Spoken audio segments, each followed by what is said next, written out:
ഇത് നമ്മുടെ എരിക്കുമ്പതിയാണ്. നമ്മളിന്ന് ഒരു ചായ കുടിക്കാനായിട്ട് ഈ ഒരു ചേട്ടൻ്റെ ഷോപ്പിലേക്ക് വന്നതാണ്. ചായ കുടിച്ച് കഴിഞ്ഞു. ഇനി നേരെ നമ്മുടെ സ്പേസിലേക്ക് പോകുന്നു. ഇത് നമ്മുടെ പാലക്കാട് എരുത്തേമ്പതി എന്ന സ്ഥലമാണ്. തമിഴ്നാട് ബേസ്ഡായിട്ടാണ് ഈ സ്ഥലം വരുന്നത്. രണ്ട് സൈഡും നല്ല ഭംഗിയുള്ള കുഞ്ഞു കുഞ്ഞു വീടുകളാണ് പിന്നെ ഉള്ളത്. ഇവിടെ ഈ പോണ വഴിയിൽ തന്നെ ഒരു ചർച്ച് ഉണ്ട് കേട്ടോ, അത് ഞാൻ കാണിച്ചു തരാം. ഇത് SS ചർച്ച്, നല്ല ഭംഗിയാണ്. ഇത് കണ്ട കുഞ്ഞു കുഞ്ഞു വീടുകളാണ്, തമിഴ്നാട് ടച്ച് ചെയ്തിട്ടുള്ളതാണ്. ഒരമ്മ പാല് വളർത്തിക്കുന്നു. നല്ല രസമാണ് കേട്ടോ. ഈ നോക്കണ്ട ചെറിയ ചെറിയ വീടുകൾ, നല്ല ഒതുങ്ങിയ വീടുകളാണ് ഈ സ്പേസിലുള്ളത്. ഇത് കണ്ടിരിക്കണം, ഒരു വഴിയൊക്കെ പോകുന്നുണ്ട്. പാലക്കാടിൻ്റെ ഒരു ഭംഗിയാണ് കേട്ടോ ഈ ചെറിയ ചെറിയ വീടുകൾ. തമിഴ്നാട് ബേസ് ചെയ്ത് നോക്കുമ്പോൾ ചെറിയ ചെറിയ വീടുകളാണ് എല്ലാ സ്ഥലത്തും. അല്ല കാശ്മീർ മാത്രമാണ് കുറച്ച് ബിഗ് വീടുകളൊക്കെ ഉണ്ടാവുക. ഇതൊരു സ്ട്രീറ്റാണ്.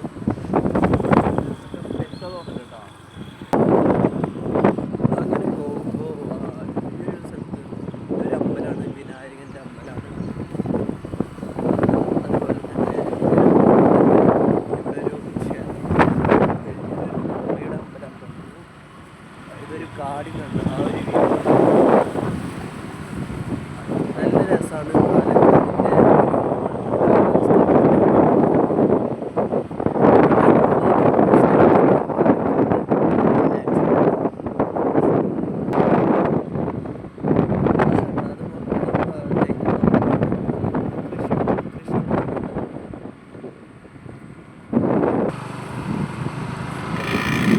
നമ്മുടെ ഈ പോകുന്ന വഴി തന്നെ ഇത് മൊത്തം ഒരു തെങ്ങും തോപ്പാണ്. നമ്മൾ ഇവിടുന്നാണ് കേട്ടോ സപ്ലൈ ചെയ്യുന്നത്. ഓൾ കേരള മൊത്തം ഇവിടുന്നാണ് തെങ്ങ് മറ്റേ ഇളനിയൊക്കെ സപ്ലൈ ചെയ്യുന്നത്. നല്ല രസമുള്ള തെങ്ങും തോപ്പാണ്. പാലക്കാടിൻ്റെ ഒരു ഭംഗി നോക്കുക, എന്ത് രസമാണ്. ഈ തെങ്ങും തോപ്പ് ഏക്കർ കണക്കിനുണ്ടെന്ന് തോന്നുന്നു. നമ്മുടെ എൻ്റെ റൈറ്റ് സൈഡ് ലെഫ്റ്റ് സൈഡിൽ കൂടിയിട്ടാണ് ഈ തെങ്ങ് നോക്കുന്നത്. ആയിരക്കണക്കിന് തെങ്ങാണ് നമ്മുടെ ഏകദേശം കോയമ്പത്തൂർ, നമ്മുടെ ഈ കൊഴിഞ്ഞാമ്പാറ സ്ഥലത്തുണ്ട്. വടക്കുപാളയം വരെ തെങ്ങും തോപ്പ് ഇവിടെ നീളെയാണ് ഇവർ കൃഷി ചെയ്യുന്നത്. എന്ത് രസമാണ്.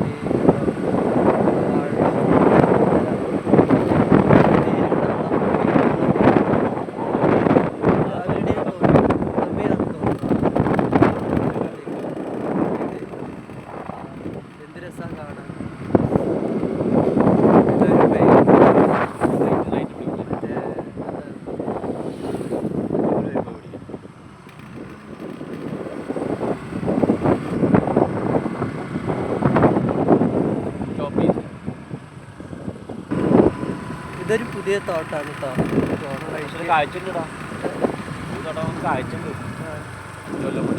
ഇത് 5 കൊല്ലം കായ്ക്കണ തെങ്ങാൻ തോന്നുന്നു.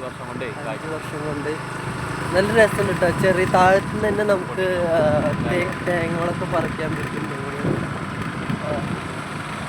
ഇവിടെയൊക്കെ ധാരാളമായിട്ട് കഴിക്കണ വേപ്പ് കാണാം. എവിടെ നോക്കിയാലും കഴിക്കണ വേപ്പ്. തമിഴ്നാടിൻ്റെ ഒരു പ്രത്യേകം തോന്നുന്നു. പക്ഷെ ഇവിടുത്തെ വെയിലിനാന്ന് തോന്നുന്നു ഈ കഴിക്കണ വേപ്പൊക്കെ നന്നായിട്ടുണ്ടാകും ഈ തെങ്ങ്.